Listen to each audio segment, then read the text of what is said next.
Salon owners with ADHD, quick question for you. When was the last time you filled your cup? Put your needs first. Thought so. I'm running a second healthy, wealthy and kind retreat in Bali this August. First one sold out just from word of mouth. So if you know it's time to reset, let me show you how. Tapping into your ADHD is a game changer, and so is filling your cup. Just because you can do it all doesn't mean you should. Stepping aside can reveal a lot. Allows your team to step up. 5 days with a tribe of like-minded people is very powerful. Tap the link below, check it all out. Your future self will thank you. Now, back to the show. Welcome back, and today is chapter 10. So chapter 10 is about the miracle of motivation and upping your attitude score. Very, very interesting stuff. It's not your job to be the cheer squad. You're not the Dallas Cowboys, guys, and you don't have to be. However, I think it's really clear to find out what your job is so that you know and the team members find out what their job is. So your job, I think, is to make sure that they have a job. So if your business is struggling to financially pay all the bills and you're tired and grumpy and exhausted, and then it's very likely that their job is at risk.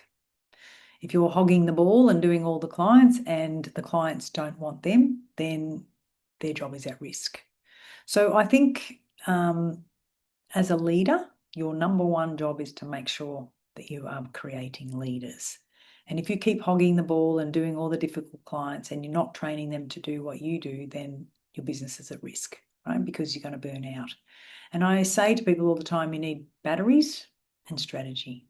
So batteries means that you get plenty of sleep, you eat well, you exercise, you get out in the sunshine, you hang around with good people, and then your batteries are full, right? Get back on that docking station, which is your bed, right? But strategy is probably where a lot of people trip up because they don't have the strategies and they don't know what to do next. And they honestly believe they've tried everything and they haven't.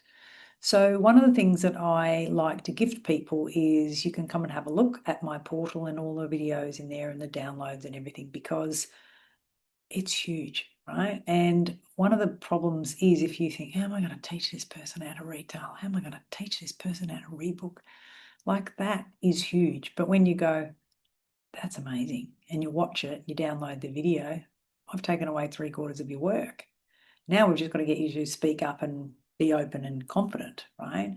And so when you can watch something together that isn't you saying you need to do this, when it's me, then I think it's much easier to motivate. And that's why I made the portal, because I thought, I'm going to go mental teaching people how to recommend retail. Like, seriously, how many years do you do that before you feel like saying, oh, for God's sake, love, get over yourself, just do your job, right? Your job is to deliver a full and remarkable service. And when you don't address retail, and when you don't make any suggestions, and when you don't find out what they're using on their skin or their home, and when they go home, you're not doing your job.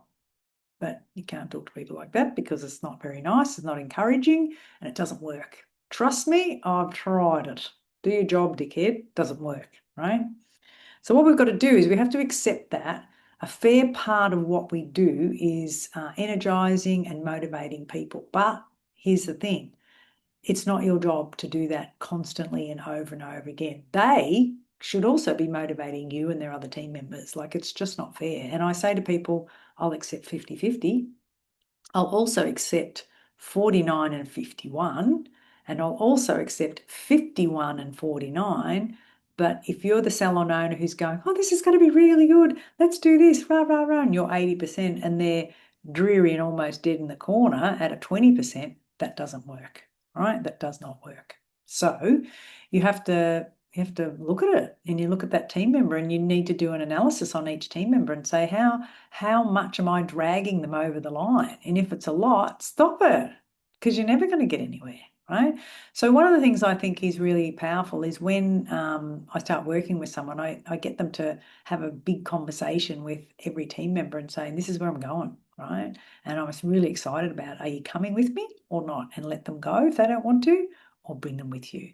Now, 99 will come with you if you have compassion for them, if you're apologetic to the way that you didn't know how to do it before and now you're better at it, and all of the above. Most people will come with you. You get some that are, burnt and bitter and can't be bothered, and that's different, right? There's only so much. We're not fairy godmothers here.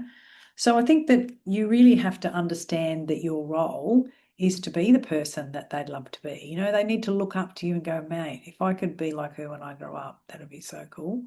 And I think that's really, really important. But you gift them a job. It's their job to keep it. It's pretty simple. You gift them a client. It's their job to keep her, right? So I just think have the courageous conversations about their lackluster and let them have it to you, because chances are there's lots of places where you lack luster as well. So that's okay. It's got to be a two-way conversation, and the more transparent and honest you are, the better you are. And we're not talking the 90s.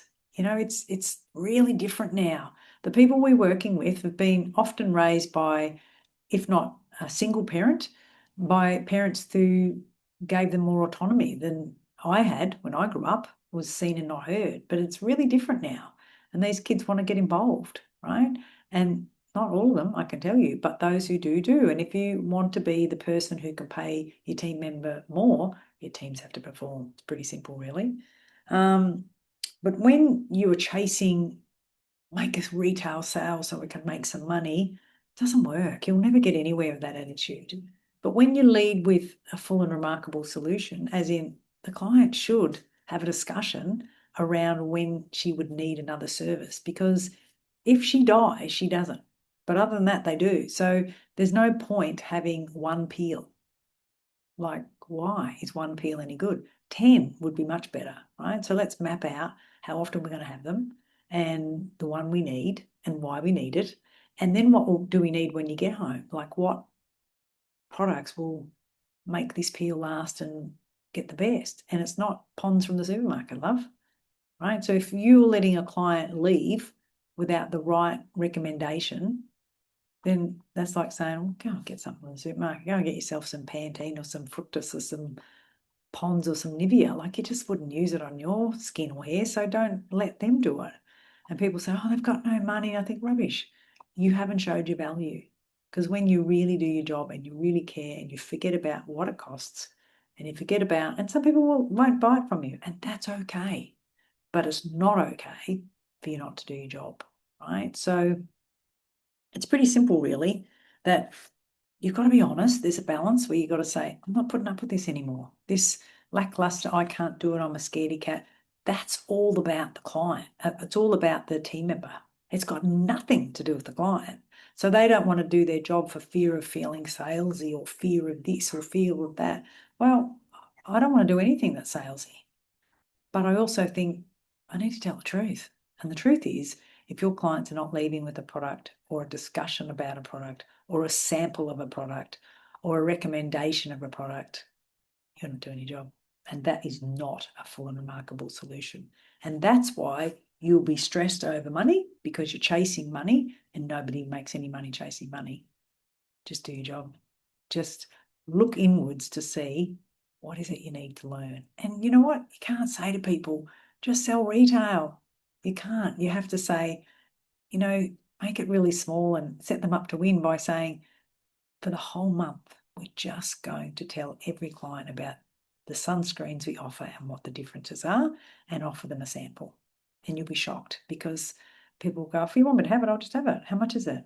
$37. Good, thanks, bye. They've taken it. Like, once you get your team members to understand that it's not about them, it's never about them. They are in a service industry, so serve your clients. And that's when they go, oh my God, this is not so hard. No, it's not. It doesn't make sense. The way I see it is, people love to spend money, particularly women. They love to spend money. But we don't want to sell them anything, which stops them from spending their money. So that doesn't make sense, right? People will spend money on what they see the value. So if they're not listening to your ideas and suggestions and they don't want to take your advice, it's because you didn't hit the value mark. And that's a tough pill to swallow, but you didn't. Because when people see the value in you as the expert and you give them a wonderful experience, they take your advice. They take your advice when they know you, like you, and trust you. So really, it's just about doing your job without an ego. Just do your job. And if you do your job and you've done your absolute best, and someone says, "No, I don't want to take anything," good, let them, as Mel Robbins would say, let them. But we can't hide behind the fact that our emotions get in the way. And that's why we don't do our job. So hopefully that was helpful, and that you think that reading the chapter and listening to these are good. If you are, then reach out. Let me know. I'd love to help you more. And yeah, it's good. It's good. I love it. It's a really good job. It's a slow change in people, because I think our industry's let us down over the years. We don't encourage that real honesty. How are you? Yeah, good, thanks. You're not, but you just say that. And I think that if you're not good, thanks, why aren't you? And when you get to that, then you stop being stressed about financials and you just serve people. And that's when things will change for you. So hopefully that was helpful. I'll see you in the next one. Bye for now. Chapter 10, The Miracle of Motivation and Upping the Attitude Score. The other morning I jumped on a tram and noticed a girl with bright red hair seated nearby. We caught each other's eye and realised we knew each other. Let's call her Ruby. She was from a salon where I used to pop in to have my threading done, though I never had my hair done there. I asked her how things were going and she said she was now qualified. Fantastic, I said. That's great. Except I've been put back to part-time, she said. Ruby's a mum with a couple of kids, and she'd been a mature age apprentice. It saddened me that her hours had been cut, and I wondered why her boss had done that. Did you do all of your training with this one boss? I asked. She had. A few more questions and I figured out where the holes on both sides of the tail were. Ruby is a pleasant kid, or woman actually. She has 2 children, remember. I watched her with her clients in the salon and she's great. I think what's happened along the way is that the system lets us down and some salon owners don't understand what their job is. Your job is to make sure that when your apprentice, like Ruby, qualifies, she has a full clientele, so you don't have to make her part-time. Ruby is dedicated to her job. The Saturday I saw her, she was tramming it all the way in from the outer suburbs to get to work on time. But her hair looked terrible. Her makeup looked terrible, or the lack of it. Apart from her bright red hair, there's no way I'd have picked her as part of the hair and beauty industry. That's really sad. As a professional, your job is to motivate and inspire people to feel good, to dress in a different way, to want to do their hair, to want to look after their skin. If you don't do that for you, how the hell can you motivate them? It goes deeper. Ruby's boss is an immaculately dressed woman.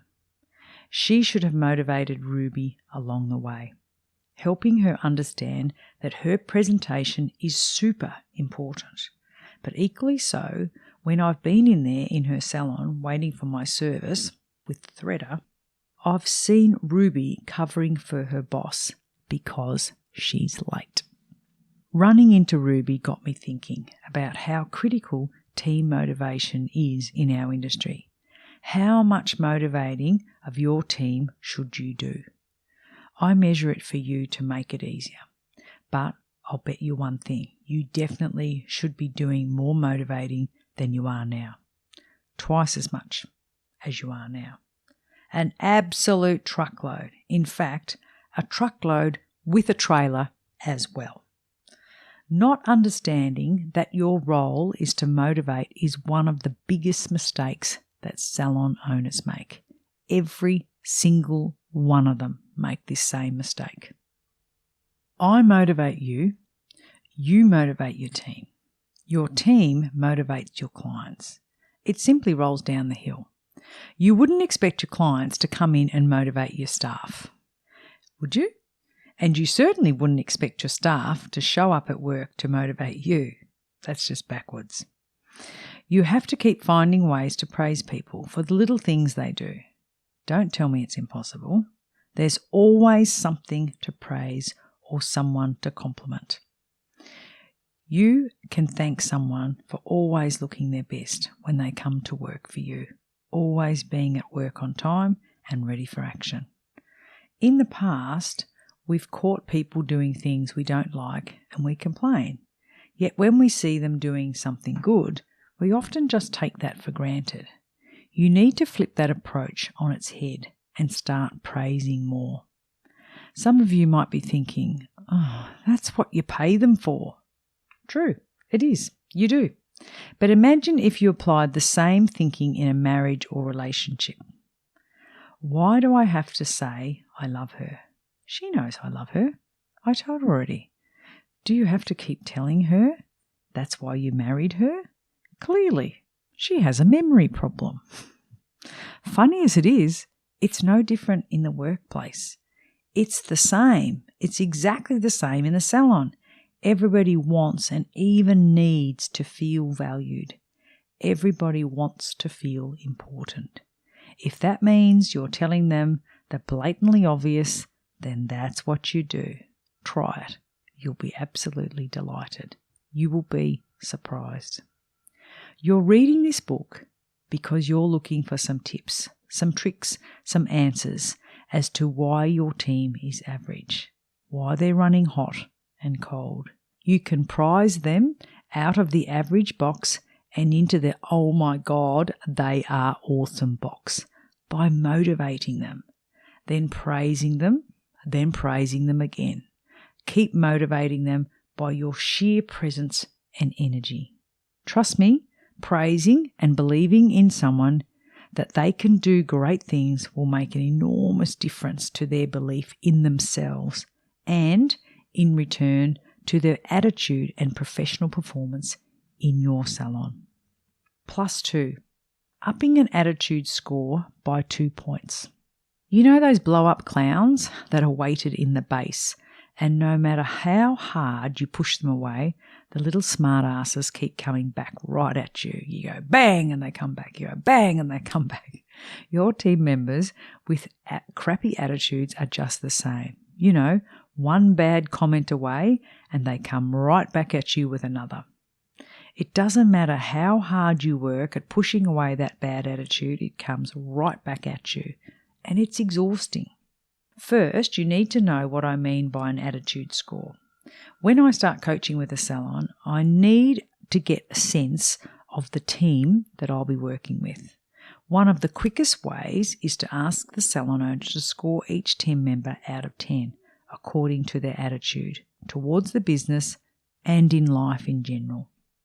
When you're running a salon, you have to make decisions, mostly based on facts, not on emotions. Sometimes you have to make those decisions fast. Me asking, how many out of 10 gives me and the salon owner some facts to work with. I start to hear, oh, she's definitely an 8 or 9. Oh, he's a 10. She's about a 7. A 2. The good news is I know I can raise each person by 2 points. I don't think I've ever met a team member who I couldn't raise by at least 2 points. Keep them there, that's another story. Often your team members aren't aware how much their attitude impacts the rest of the team. You need to help them to understand that their job is to keep their share of the morale up. When you see examples of this happening and you gently point them out, the person gradually gets that it's not fair to spread that stink and bring the whole team down. You'll easily spot the low scorers. They always think that what everyone else has agreed on will not work. They constantly point out where the holes are in any of your plans rather than seeing the potential. And they're hard work. They are painful. Imagine your highest scoring team member for attitude is Suzanne. Let's say she's a 9. Now imagine your salon environment if you had 6 Suzannes. How would that affect your business? It would be awesome, right? Now, imagine that blow-up clown that type who just scored a 2 out of 10. Let's call her Julie. Sorry to all the Julies out there. How would your salon look if you had 6 Julies? Interesting. It's actually frightening, yes? You'd feel like shutting the doors and walking away. I'd say you already know what good attitude is, and you know what challenging is. You already found one awesome person, so why do you tolerate less? And there's a core problem here. You settling for less. Chasing dollars is uphill. Servicing clients is downhill. To create lasting change, you, the salon owner, needs to be the mentor. My job is to coach you to be the mentor.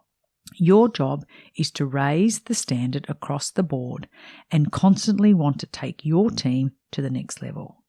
Maybe your salon is a C grade. Then your challenge is to get them to be a B. Maybe you spend some months there and then you raise the standard again. Before you know it, you're playing A grade. It takes time, and you need to use every win along the way as an opportunity to praise your team's members' contributions. You also have to look out for your own attitude score. I've witnessed incredible change in salon owners who've been in the industry 25 years. They've achieved an increase in their team members of around 4 points each. I keep reminding them to ask the team after every win, big or small, to reflect on the change they made. Why did you recommend so much retail this week? That's amazing. How have your retail sales gone up? Why has your rebooking improved? Why is your appearance better than ever before? You look fabulous. Why are you arriving at work on time? Sometimes even early. Lordy. Unless you acknowledge each change right there and then, when you get that behaviour you want, you won't be aware of it and it will not stick. What came through time and time again was that the owner had changed her or his own behaviour and attitude. For the first time ever, the team felt like it wasn't about the money, it was about the clients. When team members feel that you make money at the expense of them making an effort, they don't respond well. What they do like is seeing that the clients are getting exceptional service. Money is a byproduct of that great service. Improve your service and you'll improve your returns. Think of it like a mountain. If the money is at the summit, your first thought is the money and having to push your way up to the top to reach the dollars. It's going to be hard work. It's all uphill. If you're at the top of the mountain and the money is at the bottom, meaning it's your last thought, then you can just get on with your job of looking after your team, checking in on their attitudes, making sure that they have all the tools and equipment they need, making sure that they have the direction and the guidelines to know how to look after clients in your salon. The energy ball just rolls from one person to the next. Everyone shares the load and the thinking just flows because the one thing you all have in mind is customer service. The ball will roll right down to the bottom where the money is. It's not uphill thinking. It's just a natural thing that happens. People love you, they trust you, and they take your recommendations. It's a simple progression, a natural byproduct of looking after your clients well. The nitty-gritty. A truckload of motivation is still not enough. Motivating your team is your role. Praise people for the little things. Keep praising over and over. Attitude scores give you and your business coach facts to work with. You already know what awesome is. Don't settle for less. Being consistent to make the change stick.